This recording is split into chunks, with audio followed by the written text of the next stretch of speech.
Bawat tadhana ay nakadisenyo sa kahit anong sitwasyon. Lahat ng kakaharaping pagsubok ay may karampatang solusyon. Bawat solusyon ay nakadepende sa kung paano ibinato sa iyo ang pagsubok. Nakipaglaban ka na ba sa isang mangkukulam o babaylan?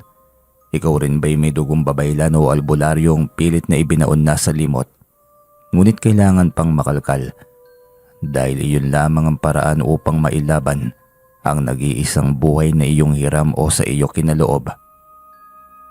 Papa, yan na po ba ang aming mama? Ang ganda niya. Ang ganda ng aming mama. Masayang wika ni Greg, ang isa sa triplets na anak ng mayamang si Nathan. Umayos ka anak, mali ang pagkakaintindi mo. Saway ni Nathan sa bata. Nagulat si Camille sa tanong ng isang batang lalaki na nakaupo sa gilid ng mayamang lalaki na kaharap niya sa pagpupulong. Mas lalo siyang nagulat nang dumating ang dalawang refleksyon pa ng bata, tatlong pinagbiyak na bunga. Gusto tuloy niyang matuwa sa mga ito ngunit hindi nakakatuwa na tawagin siyang mama. Naalala tuloy niya ang tatlong kambal na dinala niya ng 9 na buwan noong bayaran siya ng isang mayamang tao para magdala ng 3 bata sa kanyang sinapupunan. 2 milyon kapalit ng pagdadalang tao niya sa 3 punla. Posible kaya? Kinakabahang tanong niya sa kanyang sarili. 18 anyos siya nang lisanin niya ang kanilang probinsya sa kagustuhang makalayo sa kanilang lahing mga manggagamot at babaylan. Hindi niya masabi kung mabuti ba ang hangarin ng angkan nila dahil kapag may lumalapit na may sakit ay ginagamot naman ng kanyang pamilya. Simula sa lolo patungo sa kanyang ama at ang gusto ng mga ito ay sa murang edad niya na 18 ay maturuan na siya ng mga ito. Minsan barang, minsan kulam. Depende sa pinapagawa na nagpapunta sa kanilang bahay. Bago gagawin yun ay tinatanong naman ng ama at lolo niya kung may kasalanan ba. Gagawin nila ang proseso kapag may balidong rason. Kapag may nagpapagayuma, ginagawa rin ng kanyang lolo at ama pero dapat walang asawa. Gayunpaman, hindi niya matiis ang ganoong gawain. Kung ituturo pa ng mga ito sa kanya yon ay mas lalong hindi niya matatanggap. May mga naituro naman sa kanya ang kanyang ama at lolo noon. Ang pinakamahalagang depensa laban sa kulam, barang, palipad hangin, lason at iba pa. Puro depensa lamang lahat. Ang sabi ng kanyang amay saka na ang pag-atake kapag nasa tamang edad na siya. Ngunit hindi yata niya kakayanin ng mga abuso ng kapwa. May kasalanan man ng mga ito o wala, hindi niya ilalagay ang paghihiganti sa kanyang kamay. Iyon ay kung hindi siya sasagarin.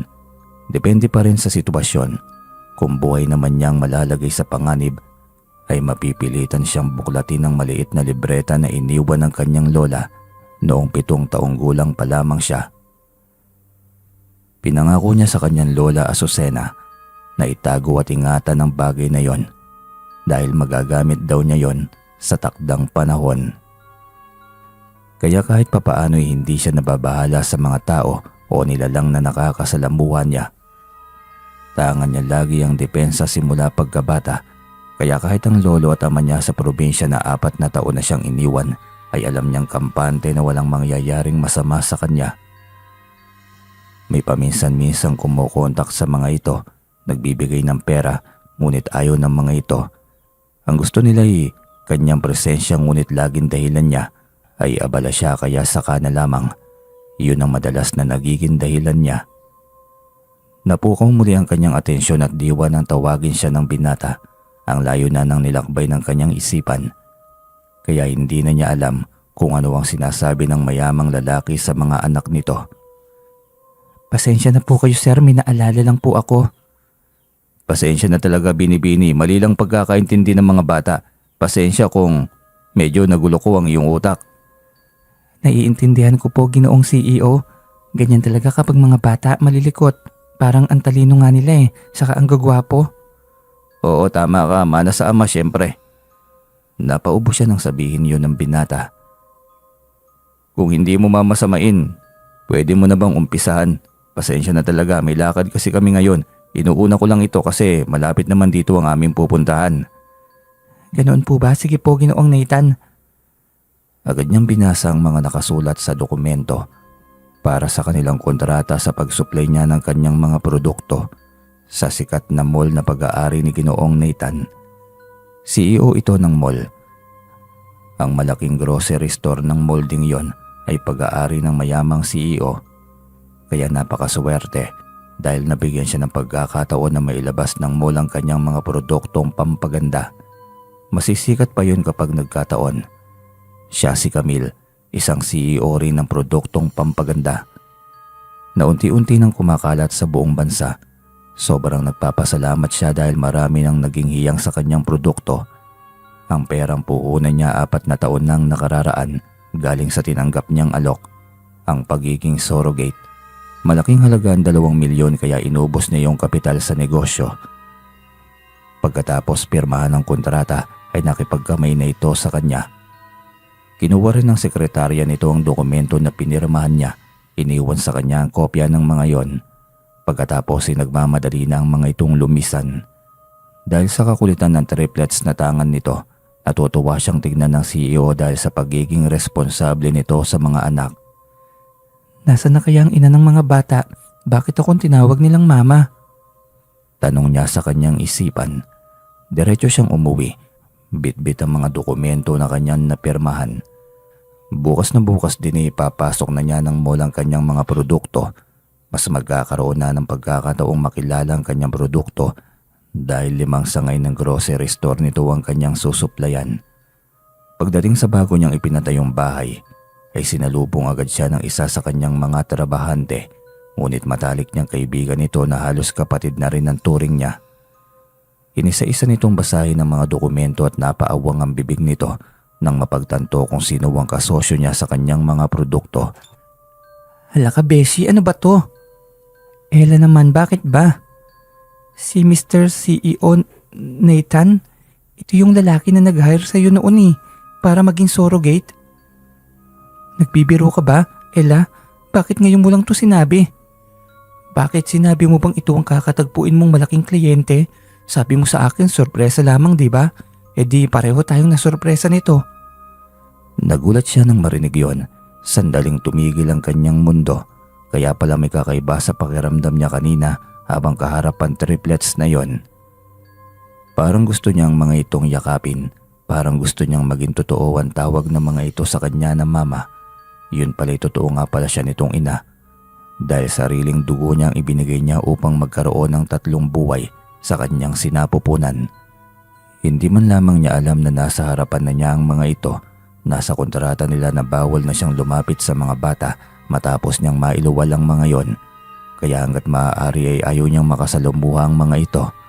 Ngunit para naman yata siyang pinaglalaroan ng pagkakataon kung kailan naman nagkaroon siya ng malaking kontrata na posibleng magpabago ng todo sa kanyang buhay. Magiging bangungot din pala ang kanyang nakaraan. Hala, bakit ko nga ba sinabi sa'yo? Hindi mo dapat nalaman Nakita ko na. Ang CEO? Malamang nagpirmahan kayo ng kontrata Ang triplets. Ang triplets talaga? Anak mo rin ang mga yun Dugo mo ang binigay mo para mabuo ang 3 bata, hindi ba? Anong itsura, Camille? Kamukha mo ba? Ang popogi nila, parang pinagbiyak na prutas at kamukha ng CEO.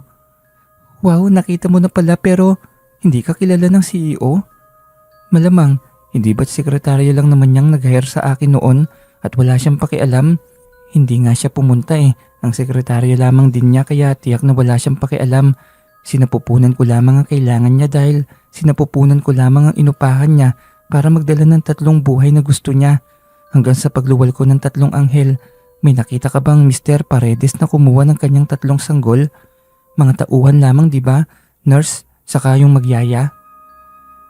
Sa bagay nga naman, pero napakaswerte mo Biruin mo, binigyan ka ng pagkakataong makasalamuha ang mga anak mo. Mga anak mo yun, dahil dugo mo sila. Uwi ka nito. Tulala siyang napatingin sa malayo. Nagsimula na siyang multuhin ng nakaraan. Anong sasabihin ng mga anak niya kapag dumating ang araw na malaman nito na siya ang surrogate mother na sinuhulan ng malaking halaga at siya rin ang nagbigay ng kanyang punla para tuluyang mabuo ang 3 sanggol sa kanyang sinapupunan. Bahala na. Null and void na itong mga kontrata. Hindi na ako magsusupply ng mga produktong pampaganda sa kanyang mall. Wika niya matapos mag-isip. Kapag ganitong malapit ang kanilang presensya sa isa't isa, hindi malayong mabisto agad ng CEO na siya ang surrogate mother ng 3 mga bata. Baliw ka ba? Sayang ang malaking oportunidad. Bakit bigla mo na lamang naisip na ikansila ang kontrata? Hayaan mo na, hindi ka na nga kilala, hindi ba? Hindi sa ngayon. Bakit ko bibigyan ng pagkakataon? Marami pa naman, pwede pa naman akong maghanap ng pwedeng pagsuplayan. Sa mga parmasya at sa ibang mall, maghahanap na lang ako ng iba. Giit pa niya. Ang hindi niya alam ay nagwawala ang 3 bata nang makitang hindi siyang naging kasama ng mga ito sa pag-iikot at pamamasyal. Papa Nathan, hindi si Tita Sophia ang aming mama. Hindi kami sasama sa kanya. Ayaw namin sa kanya. May masamang espiritu sa likod niya. Laging nakasunod yun sa kanya eh. Umiiyak na wika ni Gray. Mga anak, kailangan niyong matutunan na kilalanin si Tia Sophia bilang mama niyo. Ikakasal na kami sa susunod na buwan. Kaya ako siya pinakilala sa inyo. Huwag kayong maging malikot. Huwag kayong maging masama sa Tita Sophia niyo. Mabait naman siya, hindi ba? Walang masamang espiritu sa kanya. Hindi papa. Ang babaeng kausap mo sa mall kanina, siya ang aming mama. Siya yun. Alam namin. Nararamdaman namin yun. Sabat ni Greg. Napahawak na sentido si Nathan. Hindi nito alam kung paano ipaliwanag sa mga anak na ang babaeng nakaharap nila kanina ay isa lamang supplier ng mga produktong pampaganda sa kanilang mall. Gray, Greg, Glenn, makinig kayong 3 kay Papa. Ang babaeng kanina sa mall ay hindi natin kakilala. Isa siyang kliyente, maliwanag ba? Naiintindihan niyo ba? Hanapin mo naman siya para sa amin, Papa. Siya ang gusto naming maging mama at ramdam kong siya ang tunay naming mama. Napatulala ang binata sa harapan ng 3 anak. Mukhang pinagkaisahan ng 3 na ang babaeng iyon ang gusto nilang maging ina. Malabong mangyari na iyon ang mama ng mga ito. Nanguhula lamang ang mga ito. Biglang nagring ang telepono sa kanyang bulsa kaya nagmadali siyang sagutin yon. Ang kanyang bagong sekretarya. Pinapaalam nito na iniuurong ng CEO na si Camille ang produkto at pagsusuplay ng mga produktong pampaganda nito. Nalamukot ang kanyang buka. Hindi niya alam kung sadyang nagkataon lamang ba o kaya sadyang inulan talaga siya ng malas sa araw na yon. Ano bang katangahan ang naglalaro sa utak ng Camille na yon? Hindi ba niya alam na ang mall namin ang pinakamalakas at dinarayo ng mga tao? Ayaw ba niya ng malaking benta sa araw-araw? Hindi ko po alam ang rason niya, sir. Sadyang may pinanganak pala talagang bobo. Hayaan mo na yon. Pagkatapos sabihin niyo sa sekretarya ay pinatay na niya ang tawag. Muli na naman niyang haharapin ang pagwawala ng 3 bata na nagsabay-sabay sa araw na yon. Kung hindi mo dadalhin sa amin ng mama, hindi na kami makikinig sa aming teacher. Ayaw na naming mag-aral. Tama si Gray, hindi na kami pupunta sa eskwela. Mukhang ayaw na nga siyang tantanan ng mga ito kaya wala siyang magawa kundi ang ipahanap ang babae. Sa mga dokumentong kanilang pinirmahan, alam niyang naroon ang address ng babae. Agad niya yung pinahanap sa sekretarya niya at inutos na ipadala sa email niya. Wala pang 5 minuto ay naisend na agad ito sa kanya. Agad niyang tinungo ang lugar kasama ang triplets. Totoo, Papa? Pupuntahan natin ang bahay ni Mama? Oo. Kaya gusto ko maging mabait kayong 3. Dahil kung hindi, cancel ang plano. Hindi na ako pupunta. Yehey, siyempre mabait naman kaming 3, Papa eh. Halos sabay-sabay pang sigaw ng 3. Hindi pa niya alam kung paano sabihin pero para sa mga anak niya, bahala na kung anong paraan niya makukuha ang babae. Kung may asawa o nobyo ito, saka na niya poproblemahin. Sa daan pa lamang ito dubuntong hininga na siya. Gusto niyang mag-ensayo ng posibleng sasabihin niya sa harapan ng dalaga, ngunit blanko ang utak niya. Hindi niya alam kung paano mag-uumpisa. Bahala na si Batman. Aniya, pagdating sa harap ng gate ay inutusan niya ang triplets na tumahimik. Hinintay niyang maging tahimik ang 3 bago niya pinindot ang doorbell. Nagulat ang dalaga ng pagbukas nito ng gate ay ang mukha ng CEO Nathan at ang triplets na bumungad sa kanyang harapan. Nagulat siya't natulala sa harapan ng mga ito. Surprise! Sabay-sabay na sigaw ng 3. Kumurap ng ilang beses si Camille.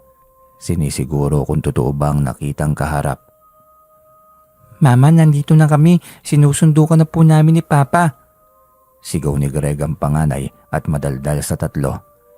Seryoso ba to?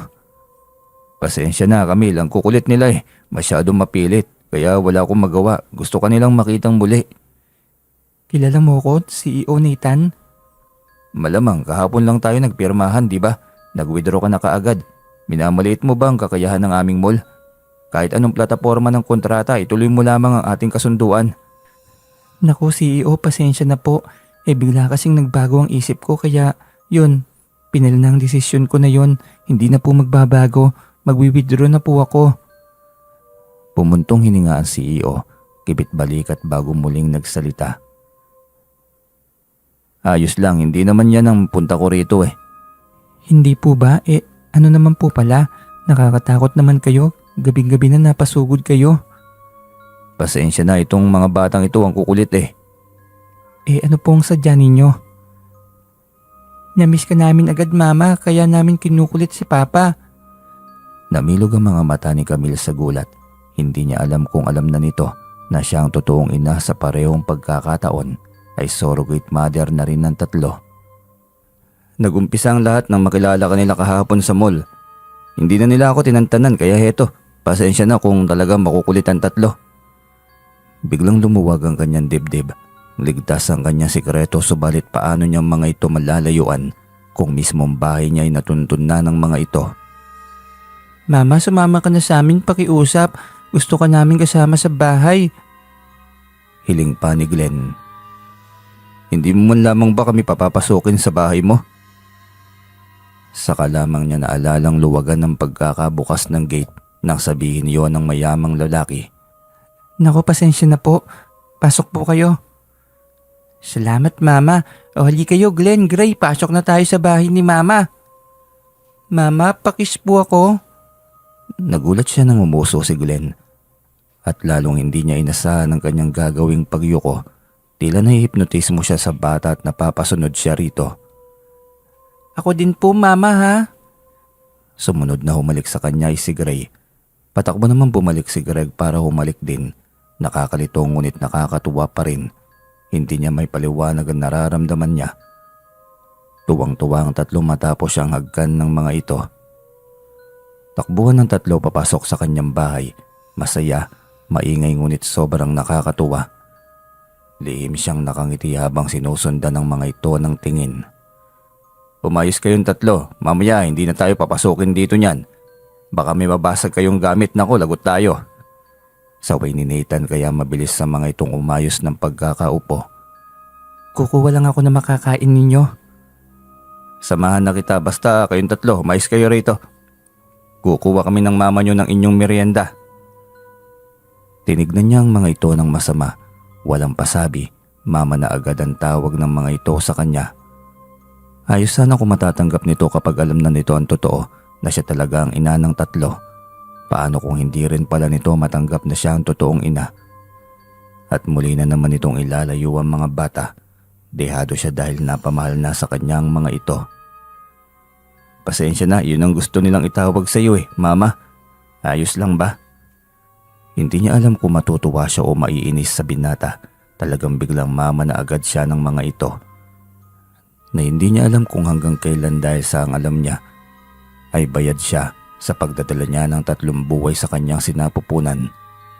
Kaya parang binenta na rin niya ang mga ito at alam niyang nakakababa ng kanyang pagkatao ang isang bagay na yon. Pagdating sa kanyang kusina ay agad siyang kinausap ng binata.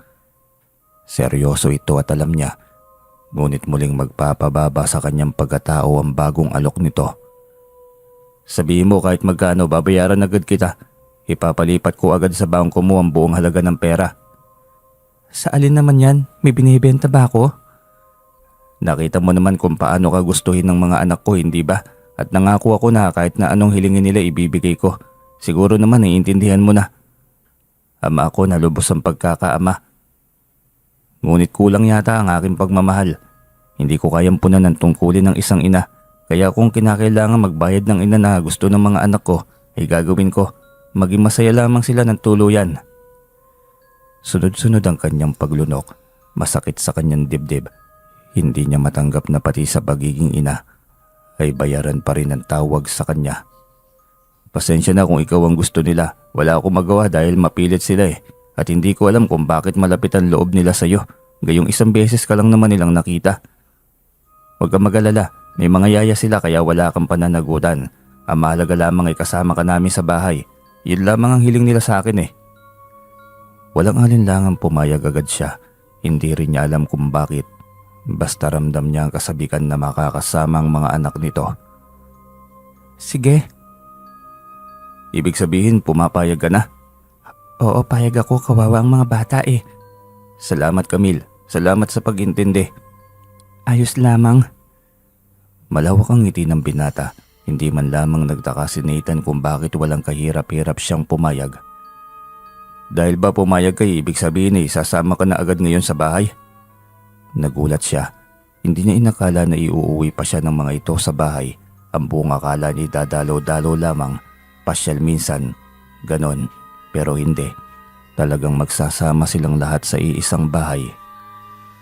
Kailangan mo sumama kasi hindi rin papayag yung tatlo na dito ka habang nandun sila sa bahay. Wala siyang magawa kundi ang tawagin si Ella. Dito muna niya ipapaubaya ang kanyang negosyo. Alam na nito ang pamamalakad sa kanyang negosyo at maaasahan na rin to noon pa man. Yehey, kasama na rin namin si Mama. Sobrang nagtaka siya kung bakit bigla siya agad na pagkamalan na ina ng triplets. Kaya pagdating sa mansyon ng binata ay tinanong agad niya ito kung bakit siya ang kinilalang ina ng mga ito. Pasensya na, ako din nagulat eh. Yun lang naman ang unang beses na nakita kanila. Noong nagpupulong tayo tungkol sa kontrata. Kaso'y kasalanan ko rin siguro. Nangako ako sa kanila na sa araw ding yun ay makikita nila ang kanilang mama. Hindi ko naman alam na ikaw ang babaeng una ko makakasalambuha sa araw na yun na siyang tinandaan naman ng mga bata. Mahabang paliwanag ni Nathan. Kinakabahan siya sa dami-daming pwedeng maganap sa buhay niya. Ito pang pagtagpuin silang mag-ina. Masaya ngunit may takot. Paano kung biglang ilayo muli sa kanya ng binata ang kanyang tatlong anak? Oras na malaman itong siyang inupahan nito noon at siya rin ang mismong nagbigay ng kanyang dugo. Bahala na lamang. Sa ngayon ay gusto niyang mabigyan ng kasiyahan ng tatlo. Pagdating sa mansyon, may isang babaeng matangkad. Kulay lila ang damit nitong bestida. Kulay lila ang lipstick, makeup at ang pantali sa buhok nitong halos hanggang tuhod na ang haba. Ano to? Bakit parang mangkukulam ang dating ng babaeng ito? Kulang na lang mag-lipstick ng kulay itim. Sambit niya sa kanyang isipan. Mama, dito lang po kami sa iyo ha. Ayaw po namin kay Tia Sophia. Bulong ni Greg. Masama ang titig ni Sophia sa bata. Alam na kaagad nito ang tungkol sa bulong ng bata, kaya hindi na ito nagpatumpik-tumpik pa ng pagsagot. Narinig ko yun, Greg ha. Halika, lumapit ka sa Tita Sophia mo. Sino yan? Bago niyong yaya? Siya po ang tunay naming mama. Bakit nandito ka, Sophia? Diba sabi ko may lakad kami ng mga bata. Gabi na. Magpapahinga na rin kami mamayang konti. Hindi ba't sinabi ko rin na maghihintay ako, Nathan?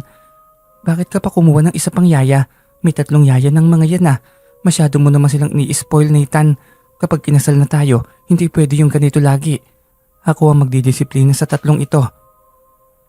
Hindi mo ba narinig? Siya ang tunay naming mama. Siya lang ang nag-iisa naming mama, hindi yaya. Giit muli ni Greg. Bumuntong hininga si Nathan. Tinignan ng nobya na halatang galit at dismayado.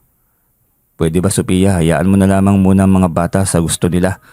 Kaya ayaw nila sa'yo kasi lahat ng gusto nila hindi pwede sa'yo. Mga bata ang mga yan, Sophia. Huwag mo namang patulan. Hahayaan mo na lamang ang mga bata ang masusunod. Iyan ang gusto nilang maging mama.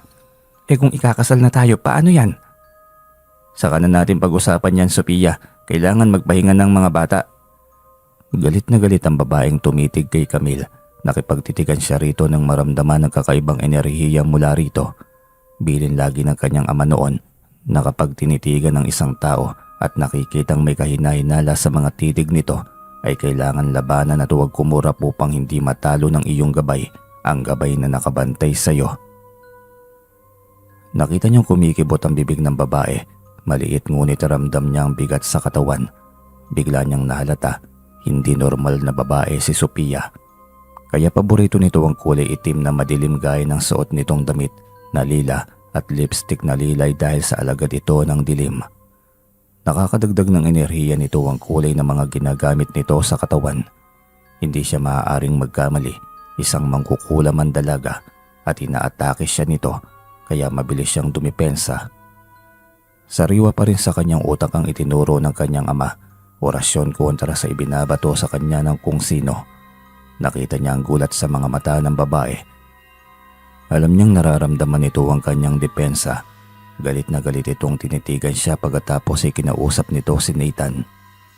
Saan mo naman napulot ang babaeng ito, Nathan? Paano kung masamang tao pala ito? Paano kung isang babae lang ng isang to?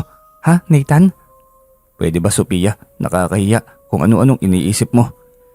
Sinisiguro ko lamang ang kaligtasan ng mga bata. Ako nang bahala sa ganyan. Kung pwede, umuwi ka muna, Sophia. Pagod ako. Pagod ang mga bata. Huwag ka nang makipag-away pa sa kanila. Hindi mo naiintindihan. Kaligtasan ng mga batang iniisip ko. Kanina pa ako nananahimik, Sophia. Sigurado ka ba talaga na may pag-aalala ka sa mga bata? Baka mamaya, kung ano pang iniisip mo sa kapwa, yun pa pala yung pagkatao mo. Ako bang pinaparinggan mo, ha? Depende sa kung sino ang tatamaan. Kita mo na, Nathan, kung gaano kabastos itong nakuha mong inainahan ng mga bata. Ano ba yan, Nathan? Bakit ba kasi kailangan pa niyan? Magpapakasal na tayo, hindi ba?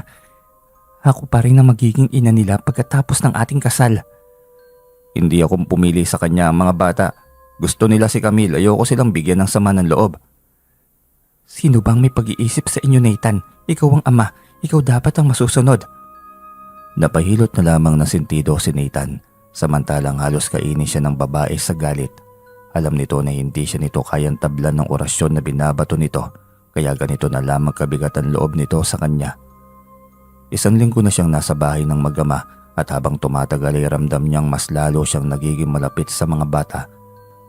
Ramdam niyang ganoon din ang mga ito sa kanya. Isang gabi ay naglalambing ang mga ito kaya napilitan siyang tuparin ang kahilingan na yon. Mama, samahan mo naman kaming matulog sa malaking kama naming tatlo. Tabi tayong matutulog doon. Hiling ni Greg. Opo, Mama, samahan niyo po kami, Mama. Gusto naming matulog katabi ka. Ano ba yan mga anak? Anong pinagkakaguluhan yung tatlo? Papa. Sigaw ni Greg sabay takbo papalapit sa ama. Sumunod naman ang dalawang kambal nito. Sunod-sunod ang mga itong nagmano sa ama. O magmano rin kayo kay Tia Sophia nyo. Hindi, Papa. Di ba, sabi namin sa iyo, hindi kami hahawak sa kamay niya. Masama siya, Papa. Mangkukulam siya. Nakikita namin may masamang anino sa likod niya. Bakit ba paulit-ulit niyong sinasabi yung bagay na yan mga anak? Masama yan. Masama ang magsinungaling. Alam niyo yan, hindi ba? Pero yun po ang totoo, Papa. May kakayahan kaming makita ang katauhan ng isang tao. Sinabi na namin sa iyo ang bagay na ito, Papa, kasi ayaw mong maniwala sa amin eh. Mga anak, 5 taon lang kayo. Hindi nyo alam ang mga sinasabi ninyo. Papa, yun nga po ang aming kakayahan. Bakit ayaw nyo pong maniwala sa amin? Nailing na lamang si Nathan dahil sa sobrang kakulitan ng mga bata. Nilingon nito si Sophia. Kinukuha ang reaksyon ng dalaga. Hindi ka naman siguro naniniwala sa kanila ano? Alam mong mga bata yan. Nakaismid na wika ni Sophia. Tinapunan nito ng masamang titig si Camille. Ito naman ang sinisisi nito. Pasensya na talaga sa mga bata, Sophia. Ang lilikot lang talaga ng mga imahinasyon ng mga ito, kaya kung ano-ano ang sinasabi. Nanliit ang mga mata ni Camille nang marinig yon kay Nathan. May naramdaman siyang kakaiba. Hindi niya alam ngunit hindi rin niya masasabing nagsisinungaling ang mga bata. Ang alam niya hindi marunong mag-imbento ang mga bata kaya tiyak siyang tunay ang mga sinasabi ng mga ito. Biglang sumagi sa utak niya. Dugo niyang nananalaytay sa kanila kaya siguradong may dugong babaylan ng triplets. Sa ganoong edad ay may kakatuwang kakayahan ng mga ito na unti-unting mas lalakas pa habang sila ay lumalaki. Kagaya niya, 5 taon din siya noon na mabisto niya ang kapitbahay nilang isang aswang. At ito ang madalas na nambibiktima ng mga biik at kambing na alaga ng kanilang mga kapitbahay noon. Sinabi niya yun sa kanyang ama ngunit ang sabi ng ama niya ay hayaan na ito dahil katauhan nito ang pagiging aswang. Ang mahalagay hindi ito nang bibiktima ng mga tao. Pero kung siya magdidesisyon, hindi pwede sa kanya yon. Pag nanakaw pa rin ang pagkain ito ng mga alagang biik at kambing ng mga kapitbahay. Tinitigan niya ang nobya ni Nathan. Lihim na lamang siyang nailing. Hindi papahuli ng buhay itong si Sophia. Kaya dapat ay magdoble ingat siya. Mahina ang mga bata. Hindi na mga ito kakayanin kung sakaling may gagawing hindi maganda si Sophia sa mga ito. Bigla niyang naisip ang libreta na matagal nang nakatago sa kanyang aparador. Parang gusto na niyang umuwi para buksan yun at umpisahang aralin. Sakaling may hindi magandang gawin si Sophia sa mga bata ay may kakayahan siyang dumipensa. Isa lamang ang sa utak niya ngayon. Kaya siya dinala ng tadhana sa tabi ng kanyang mga anak ay dahil may isang nilalang na nais pasukin ang mundo ng mga ito. At iyon ay si Sophia. Nakatitiyak siyang hindi magiging maganda ang takbo na magiging buhay ng triplet sa kamay ng babay lang ito. Babay lang din siya at inaamin niya yon. Pero ang kanyang pagiging babaylan ay nakahanay sa kabutihan at pilit na sana niya itong inililibing sa limot. Ngunit sa ganitong sitwasyon, lalo pat ang mga anak niya ang pinag-uusapan, hindi niya kailangang magdalawang isip. Kailangan niyang buhayin ang dugong nananalitay sa kanya. Ang kapangyarihang pilit niyang inililibing upang hindi makapanlamang sa iba. Gustuhin man niyang maging simpleng tao, kung ganitong susubukin naman siya ng kapwa niya babaylan ay mapipilitan siyang lumaban. Kapangyarihan laban sa kapangyarihan. Kung iyon ang magiging depensa niya sa mga anak niya ay hindi siya mag-aalinlangang gawin. Nanunuya ka ba? Anong uri ng titig yan? Biglang singal sa kanya ni Sophia. Nagulat pa siya at napatingin ng formal dito. Bakit nga pala niya ito pinanliliitan ng mga mata? Nahuli tuloy siya at hindi niya alam kung ano ang isasagot niya. Sophia, bakit mo naman pinag-iinitan si Camille? Wala siyang ginagawa sa iyo. Ang mga bata ang may gusto na nandito siya. Unawain mo na rin naman sana. Anong wala siyang ginagawang masama sa akin? Nathan, nakakahalata na ako sa iyo. Bakit ba lagi mo nalang ipinagtatanggol ang babaeng yan? Wala akong pinagtatanggol. Ang akin lang naman ay huwag mo naman bastusin si Camille. Bisita ko siya rito. Halos napilitan nga lang siya para sa triplets tapos ganyan mo pa siya itatarato. Seryoso? Ang mukhang yan napilitan lang? Napaubo siya nang sabihin yon ni Nathan. Muli na namang napagod sa pagpapaintindi si Nathan kaya napahilot na lamang ito ng sentido. Umuwi ka na lamang muna, Sophia. Sumasakit lagi ang ulo ko sa inyo. Bakit hindi ang babaeng yan ang paalisin mo, Nathan? Ano ba? Mas mahalaga pa ba sa iyo ang desisyon ng mga bata? Napatigil sa paghilot ng sentido si Nathan. Tinitigan nito ang nobya. Nagulat din ito sa mga sinabi nito. Nakalimutan mo na ba? Mga anak ko sila. Kaya pwede ba, Sophia? Umuwi ka na muna. Wala itong magawa kundi umalis. Nakasimangot ito ngunit bago ito tuluyang tumalikod ay tinapunan muna siya nito ng nakamamatay na titig. Samantalang tuwang-tuwa naman ang mga bata nang makaalis na ang dalaga. Inihatid pa nito si Nathan sa labas ng gate ng nobya. Nagtalo na ng tatlo at isa-isang yumakap sa kanya. Kita mo yun, Mama, inaway ng papang masamang babaeng yun. Kayo talaga, paano nyo naman nasabi yun? Nakita namin dati, Mama, biglang umitim ang lahat ng mata niya, maitim pa sa labi niya. E di mas lalong nakakatakot yun, di ba? Para siyang halimaw. Gusto niyang sabihin sa mga bata na totoo ang hinala ng mga ito, ngunit hindi niya pwedeng gawin at baka sabihin pa ng mga ito sa kanilang ama, tapos magalit sa kanya si Nathan. Saka na lamang siya magsasalita sa tamang oras na lamang. Kinagabihan, hindi siya makatulog dahil sa sobrang alinsangan ng kanyang katawan. Sobrang init na tila ba sinisilaban ito. Naka-aircon ang kwarto at bagong ligo rin siya. Kaya alam niyang sa kanyang katawan ito. Palalim na ang gabi kaya sumasakit ang ulo niya. Hindi siya makatulog. Lumabas siya upang uminom ng tubig. Naabutan niya si Nathan sa kusina. Umiinom din ito ng tubig. Gising ka pa? Oo hindi ako makatulog. Parang sinisilaban ng katawan ko dahil sa sobrang init. Hindi mo ba binuksan ang aircon? Nakabukas naman. Hindi ko nga alam. Tignan mo yung pawis ko. Daig pang nilagay ako sa isang oven. Tagakdak nga ang pawis mo, baka may lagnat ka. Kinapa ni Nathan ang kanyang noo. Nabitawan ito agad dahil sa dinaig pang plancha sa sobrang init. Bakit?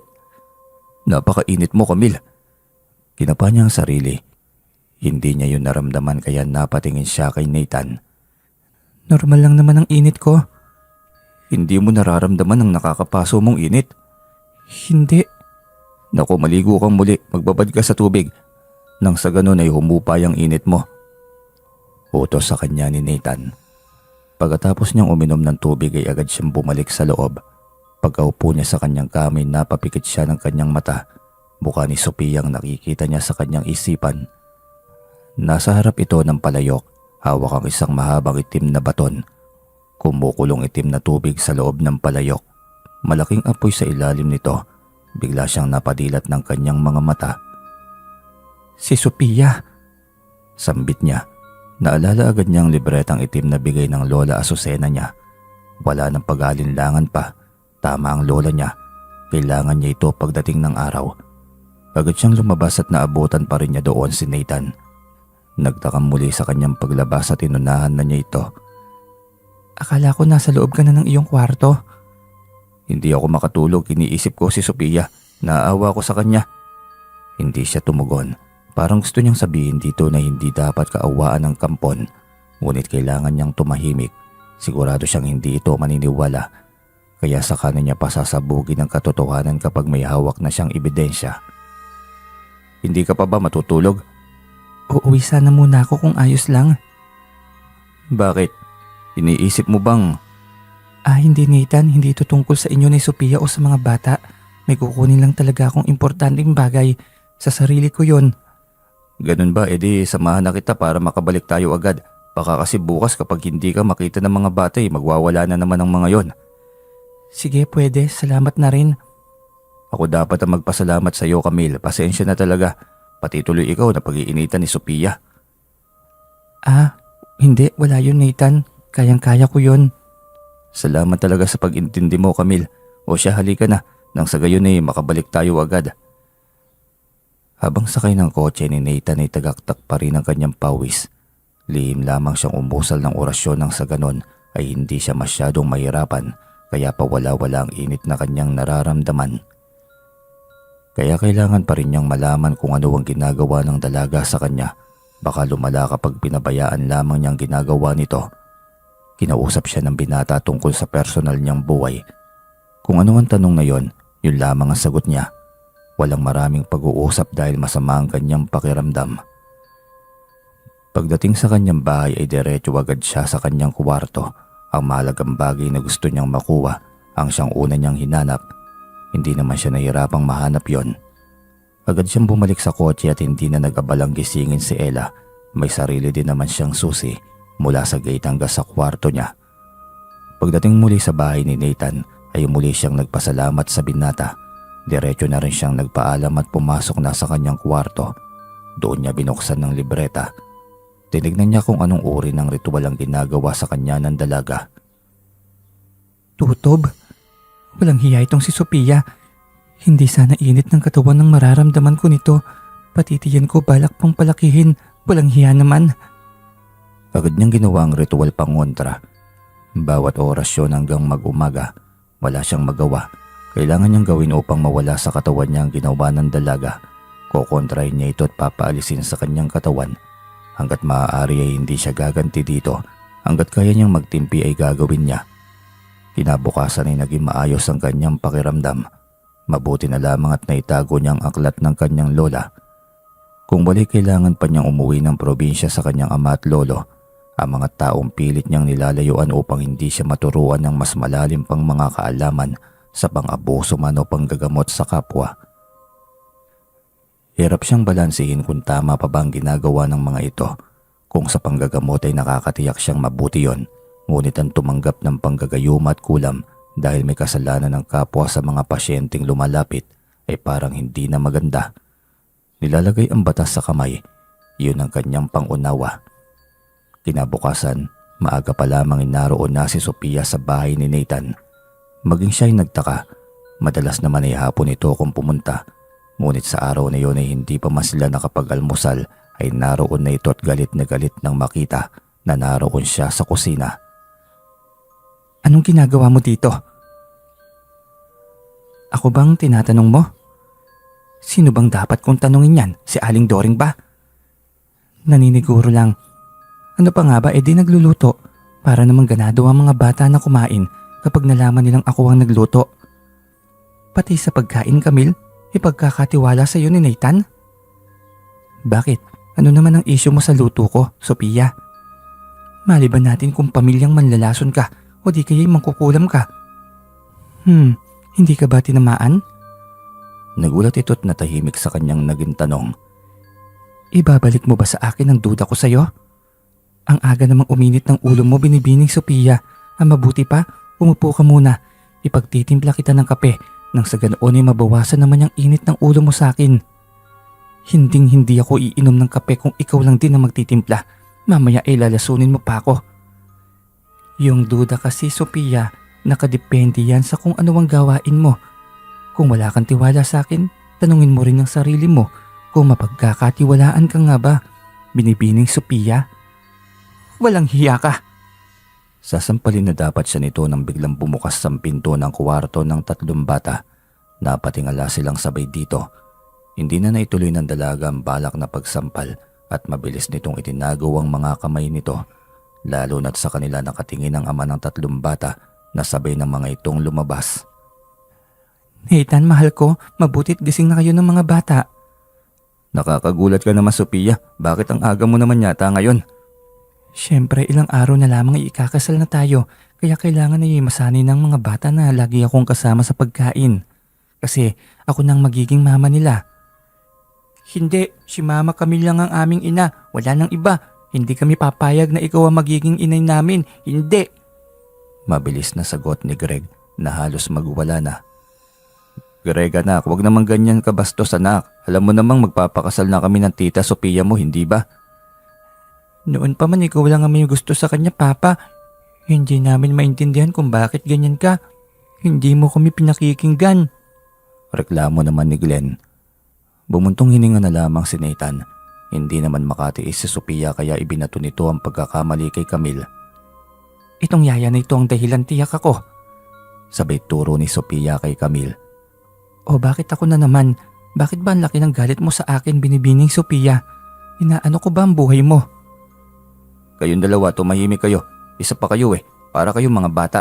Masakit na nga ang ulo ko sa tatlong ito, dadagdagan nyo pang dalawa. Pasensya na Nathan, hindi na mauulit pa. Nako, bait-baitan. Hindi na mauulit pang pananahimik ko noon. Kasi ngayon sasagot na ako. Hindi ako pinanganak para lamang magpakumbaba sa taong walang respeto sa akin. Mas lalong napahilot ng sentido si Nathan. Ayaw niyang gawin yon ngunit pilit na binubuhay ang pagiging maldita niya nang babaylang kaharap niya. Pakiusap Sophia, huwag ka munang makipagtalo sa tatlong bata. Umalis ka muna dito. Bakit akong papaalisin mo? Iyang si Camille dapat. Galit na sigaw nito. Sasagot na sana si Nathan nang biglang may inusal si Sophia. Kumikibot ang bibig nito kaya mabilis iyong hinarang ni Camille. Tinitikan niya si Sophia. Walang kurap. Kailangan niyang mapigil ang masamang balak ng dalaga. Hindi pwedeng manipulahin nito ang utak ni Nathan gamit ang kapangyarihan nito. Biglang nagsalita si Nathan. Matalim ang titig kay Sophia. Utang na loob, Sophia. Pakakasalan naman talaga kita. Kailangan ko lang ipaintindi sa mga bata ng paunti-unti.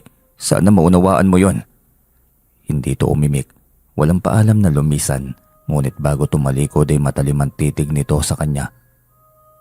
Hindi na niya ito pinatulan pa. Lalo pat nakita niya sobrang nahihirapan si Nathan sa sitwasyon.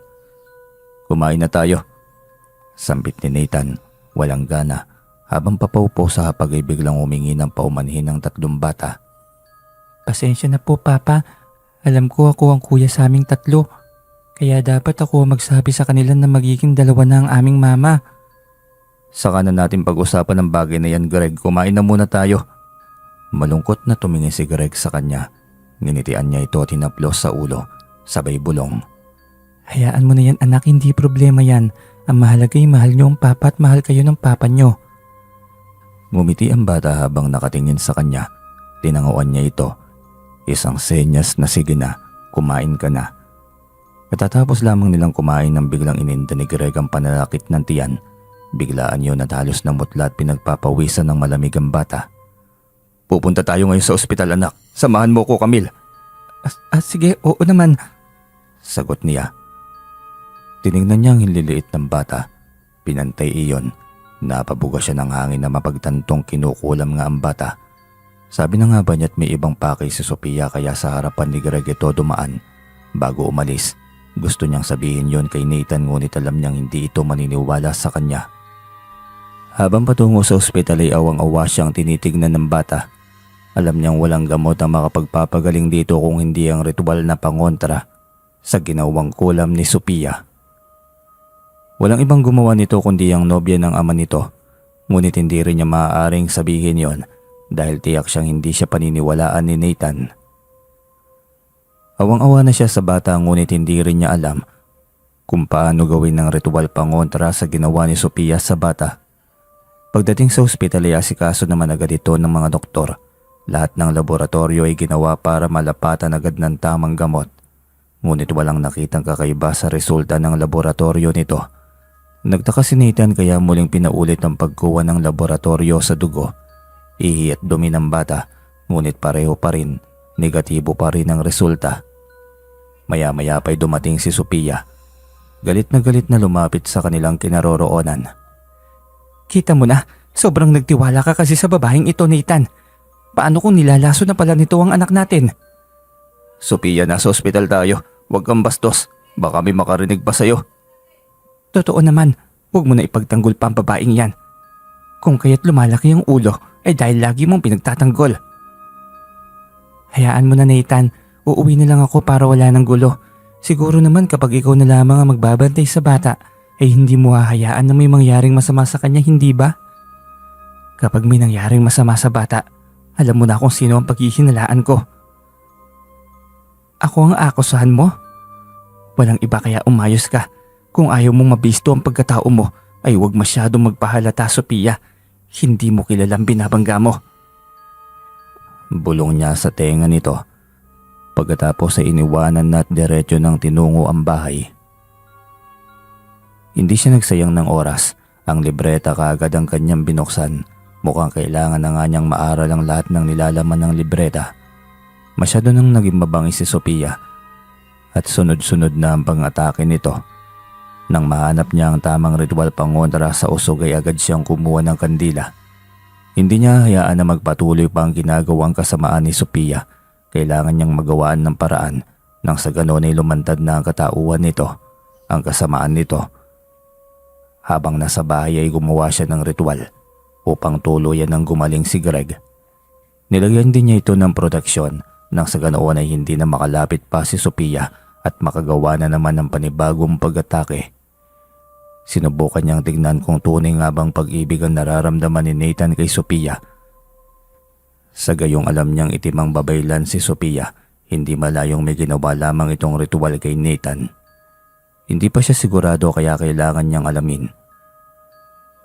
May namataan siyang litrato ng mga ito sa ibabaw ng mesa sa gilid ng kama ni Nathan. Nakita niya ito nang minsang naglinis siya ng kwarto nito. Mabilis niya yung kinuha upang si Nathan naman ang mailayo niya sa kapahamakan sakali mang totoo ang kanyang hinala. Itinapat niya sa kulay pulang kandila ang larawan ni Sophia at Nathan. Sabi na, ginayuman niya si Nathan. Napakasama mo, Sophia, hayop ka. Inis na sambit niya nang makita ang resulta. Nangingitim na sa usok ang larawan at ang mukha ni Sophia, ngunit ang mukha ni Nathan ay malinaw pa rin niyang nakikita. Ibig sabihin ay may nakabalot na gayuma dito. Yun ang gusto niyang mawala sa katauhan ni Nathan. Nang sa ganon ay makapag-isip ito ng tama at hindi na ito mapailalim sa gayuma at kapangyarihan ni Sophia.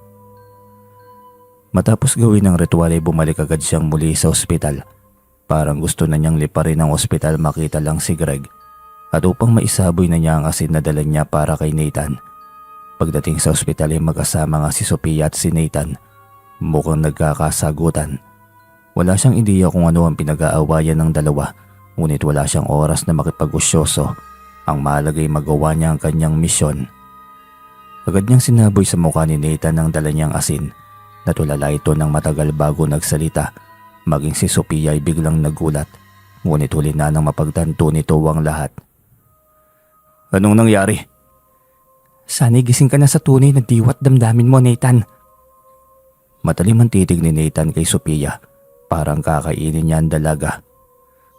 Layuan mo ako. Masama ka, Sophia. Kampun ka ng dilim. Hindi kita mahal. Ano? Hindi totoo yan. Mahal mo ako, Nathan. Hindi mo ako kayang mawala sa piling mo. Mahal mo ako, Nathan. Pakakasalan mo ako, hindi ba?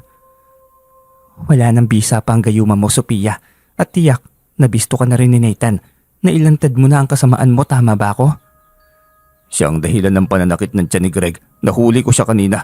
Totoo ang sinasabi ng mga bata kung saan na nakinig ako sa kanila noon pa. Napangiti siya nang marinig yon. Wala nang Sophia pa na banta sa kaligtasan ng mga bata. Ano bang sinasabi mo, mahal ko? Huwag kang magpapaniwala sa babaeng ito. Hindi mo na maloloko pa si Nathan. Wala na sa katawan niya ang gayuma. Kaya't kung ako sa'yo'y umuwi ka na lamang. Pagbabayaran mo lahat ng ito. Magbabayad ka, Camille. Hindi, Sophia. Ikaw ang magbabayad. Napakasama mo, Sophia. Kung sana ako na lang, hindi mo na sana dinamay pang anak ko. Gusto ko silang mawala sa buhay natin, naiintindihan mo ba? Kung hindi naman dahil sa kanila, lalo na yung Camille na masyadong pakialamera.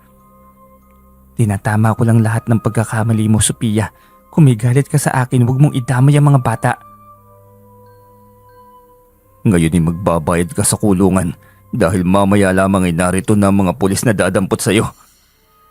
Mabilis na tumakbo palabas ang dalaga, ngunit naharang agad ito ng mga pulis. Agad na hinawakan ng magkabilang kamay nito. Huwag niyong hahayaang makatakas yan. Masama ang balak niya sa aking anak. Ako mismo ang nakaakto. Saad agad ni Nathan. Agad itong pinusasan. Dadalhin sana sa presinto ngunit habang naglalakad sa may pasilyo ng ospital ay bigla na lamang itong nawala. Hindi mahanap ng mga pulis. Basta na lamang itong nawala habang naglalakad. Naalarma si Nathan nang ipaalam yon ng mga pulis sa kanya. Hindi ko man lang alam na may demonyo pala yung babaeng yon. Todo bantay tayo dapat sa mga bata. Mahirap na. Baka kung ano nang iniisip nun ngayon. Salamat sa pagmamahal at pag-aalala mo sa mga anak ko, Camille. Anak ko rin sila. Bulong pa ni Camille. May sinasabi ka ba? Wala. Sabi ko, walang anuman.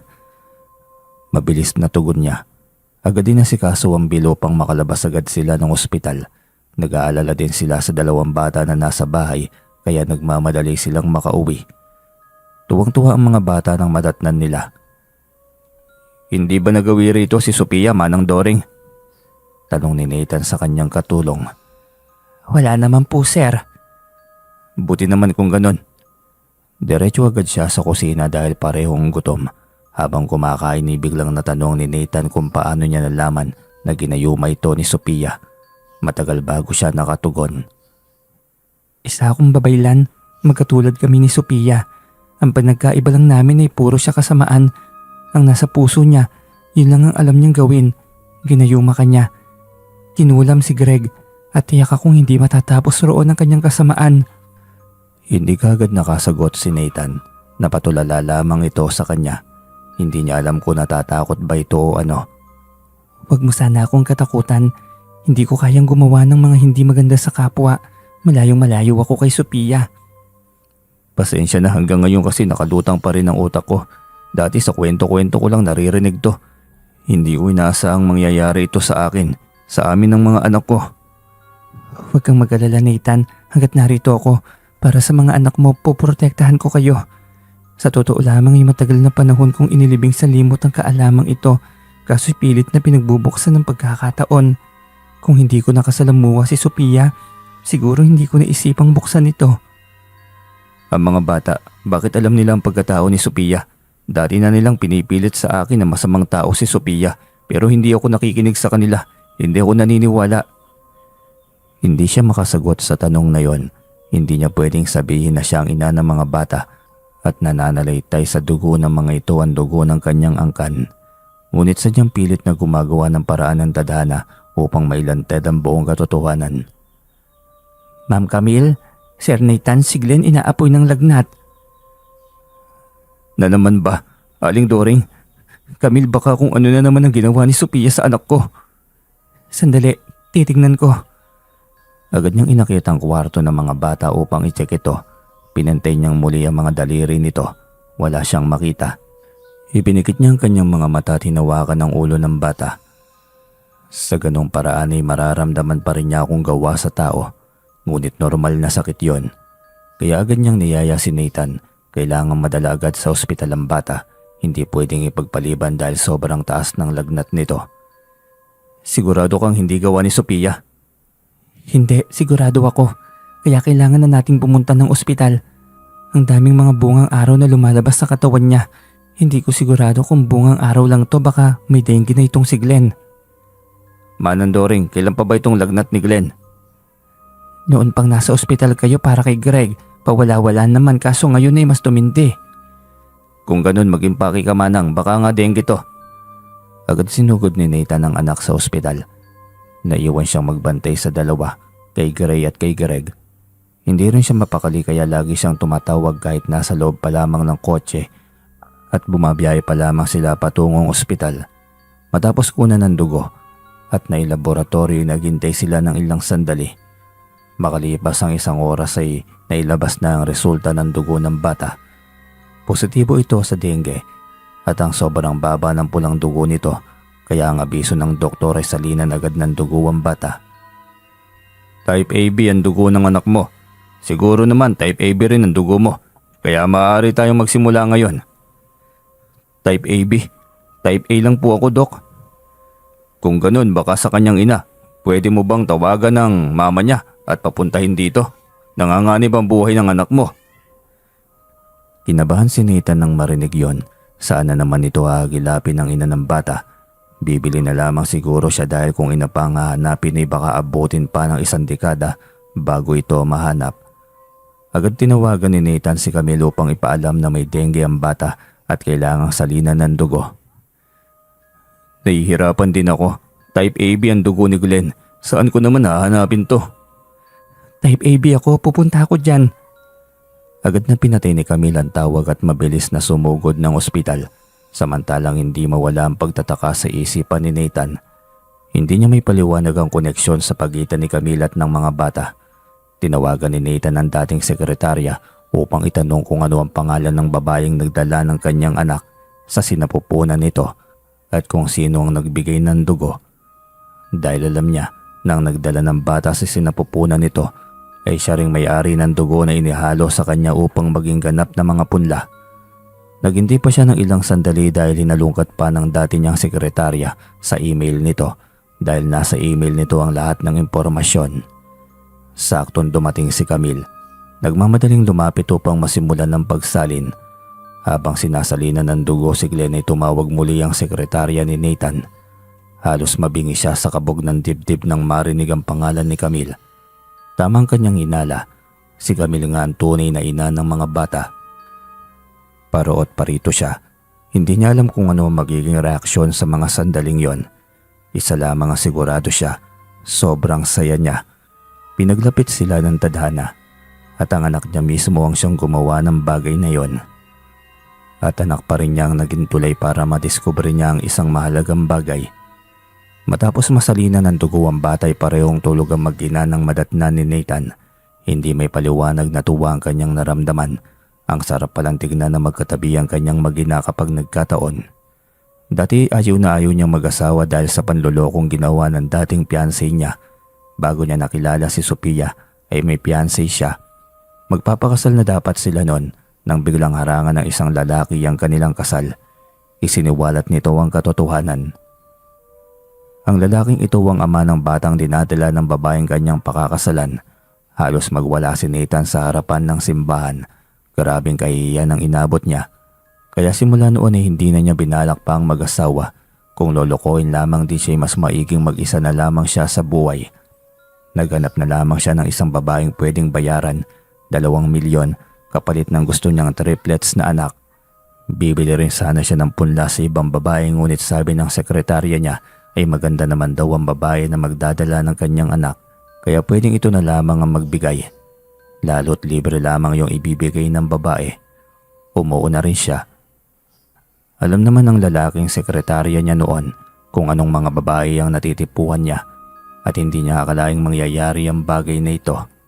Ang magkakaroon siya ng pakialam sa babaeng nagdala ng kanyang anak, lalo't alam niyang ito ang tunay na ina ng 3. Habang nakatitig kay Camille ay bigla itong nagising kaya natigil ang kanyang iniisip sa nakaraan. Kumusta si Glenn? Tulog pa siya, pero sabi naman ng doktor ay magiging maayos na at hindi rin naman gaanong mataas ang lagnat na ni Glenn. Mabuti naman kung ganon. Oo, ikaw, kumusta ang pakiramdam mo? Maayos lang ako, wag mo akong alalahanin. Salamat nga pala at iniligtas mo ang buhay ng anak ko. Hindi tumugon si Camille, bagkus ay alanganin lamang ng umiti. Nahalata ito ni Nathan kaya tinanong niya ito. Wala ka bang sasabihin? Anong ibig mong sabihin? Kung may aaminin kay handa naman akong makinig. Ibig sabihin ba'y alam mo na? Tinawagan ko ang dati kong sekretarya. Kaya alam ko na ang lahat at gusto ko sa iyong mismo na mangyari ang pag-amin. Bumuntong hininga si Camille. Matagal siya bago nagsalita. Hindi ko naman inaasahan na mangyayari ito eh. Pero sa totoo lamang sobrang saya ko na pinagtagpo tayo ng tadhana. Nailayo ko ang 3 anak ko sa kapahamakan. Si Sophia, siya ang banta sa kanilang 3. Masama ang plano niya sa 3 anak natin dahil gusto niyang masolo ka at ang kayamanan mo. Ngumiti si Nathan. Masaya rin ito at nagpapasalamat sa pagdating ni Camille sa buhay nilang mag-ama. Lukso ng dugo yata, kaya ikaw ang talagang gustong maging ina ng 3 dahil alam nila at nararamdaman nila ang totoong relasyon nila sa iyo. Hindi ko alam kung matatanggap mo pa akong muli ngayong alam mo na ang totoo. Bakit hindi naman? Mas lalo kitang matatanggap. Mas lalong nagpapasalamat ako na pinagtagpo tayo ng tadhana. Anong ibig mong sabihin? Gusto kong mag-umpisa tayong muli. Bigyan mo ako ng pagkakataon na kilalanin kita. Gusto ko maging buo tayo. Biglang tumambol ang dibdib ni Camille nang marinig yon. Hindi niya inasahan ngunit alam niya sa puso niya na sobrang saya niya. Ngunit hindi ako nalalayo sa katauhan ni Sophia. Matatanggap mo ba ako sa ganoong kong katauhan? Mabait ka, alam ko. Mabuti ka rin tao. Yun na nakikita ko sa iyo. Salamat sa pagtitiwala mo, Nathan. Asahan mong kung anong iyong nararamdaman at nakikita, yun din ang totoong ako. Uwi ka pa niya. Tuluyan nang gumaling si Glenn kaya umuwi na sila ng bahay. Ngunit 1 linggo lamang ang lumipas bigla na namang umatake si Sophia. Nag-iiyakan ang 3 bata dahil nakikita ng mga ito ang dalaga. Agad niyang pinuntahan ang kwarto ng 3. Sumunod sa kanya si Nathan na sobrang nag-aalala rin sa nag-iiyakang mga anak nito. Huwag na kayong umiyak mga anak, huwag na kayong matakot. Nandito kami ng mama ninyo. Walang magawa si Camille, kundi ang gamitin na ang natutunan, kapangyarihan laban sa kapangyarihan. Gumawa siya ng ritual upang umatake pabalik gaya ng ginagawa ni Sophia ngayon. Kung kaya't nabubulabog ang mga bata, umusal siya ng orasyon, tinawag ang presensya ng dalaga, nakipagtuos. Hindi naman ito umurong sa kanyang hamon, nakipaglaban ito sa kanya. Sa pamamagitan ng kanyang utak, malakas si Sophia. Halatang matagal na nitong inaral ng lahat, ngunit hindi siya susuko. Nasa panig niya ang kabutihan. Kung hindi rin niya ito haharapin, hindi matatapos ang bangungot ng mga bata, maging nilang lahat din. Biglang sumagi ang noituro ng kanyang lola Azucena, ang matinding latin laban sa malakas na kalaban. Hinanap niya ito sa libretang itim. Nahirapan pa siyang mahanap ito ngunit ilang sandali pa ay nagtagumpay din siyang mahanap yon. Yun ang pinakahuling atake niya, ang pinakamalakas at pinakamatinding orasyon. Naging tahimik ang paligid. Ang 3 bata ay yakap ni Nathan. Pagod na pagod siya matapos ang ginawa niyang pakikipaglaban kay Sophia sa pamamagitan ng orasyon. Ngunit ramdam niyang nagtagumpay siya. Tumayo siya at lumapit sa mga bata. Wala na po siya, ma. Tahimik na po. Oo, wala na siya, anak. Anong ibig mong sabihin, Camille? Patawarin mo ako, Nathan. Mukhang napaslang ko si Sophia. Hindi ko gusto, ngunit kung hindi ko yun gagawin, hindi niya titigilan ng mga anak ko. Hindi niya tayo titigilan lahat. Wala akong magawa, wala rin naman kaming relasyon. Hindi ko rin naman siya minahal at alam niya yon. Ginayuman niya ako. Naalala ko na ang lahat kung paano kaming naging malapit agad. Lumapit siya sa akin. Minaamoy akong pabango niya. Tapos bigla na lang ako natulala. Pagkatapos nun ay hindi na ako makatulog sa gabi. Araw-araw gusto ko siyang makita. Gusto ko siyang puntahan lagi sa kanyang bahay hanggang sa maging nobya ko siya. Tuwing Biyernes maaamoy ko ang pabangong yon. Kakaiba ang amoy. At tuwing naaamoy ko yon mas lalong sumisidhi ang damdamin ko sa kanya. Mahabang kwento ni Nathan. Kaya ayaw niya ang ginagawa ng kanyang ama at lolo noon na panggagayuma. Hindi talaga maganda ang dulot nito. Sa pilitang pinapaibig ang isang taong hindi galing sa puso. Kinabukasan ay maagang bumungad kay Nathan ng balita. Natagpo ang patay si Sophia sa loob ng kanyang kwarto. Alam ni Nathan kung ano ang totoong nangyari. Kagagawan mo rin naman, Sophia. Walang dapat na singilin dito. Uwi ka ni Nathan sa sarili. Naging tahimik na ang kanyang utak. Maluwag ang kanyang pakiramdam. Wala nang maghahangad pa ng masama sa kanyang mga anak. Isa na lamang ang misyon ni Nathan. Iyon ay ang makuha ang loob ni Camille. Si Camille ay sadyang ibinalik na sa kanilang mag-ama ng tadhana. Makalipas ang 5 taon at alam na ni Nathan kung bakit ito nangyari.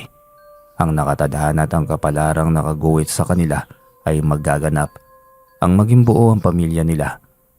Alam ni Nathan sa kanyang sarili na mahal niya si Camille at alam niyang mas mamahalin niya pa ito dahil mahal na mahal ito ng kanyang mga anak. Ganoon din naman si Camille. Hindi niya inakalang ang lihim ng nakaraan ay muling magbabalik.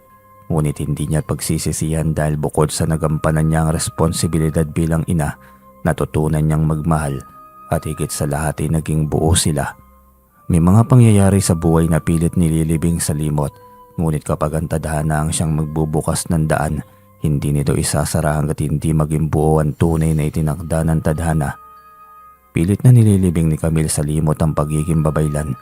Ngunit sadyang nananalaytay pa rin sa angkan at maging sa triplets ay nakikita niya ang mga senyales ng mga ito na posibleng magkaroon ng kakayahang manahin ng kanyang kaalaman. Hanggang dito na lamang po ang kwento, mga ka-DM. Maraming salamat po sa inyo.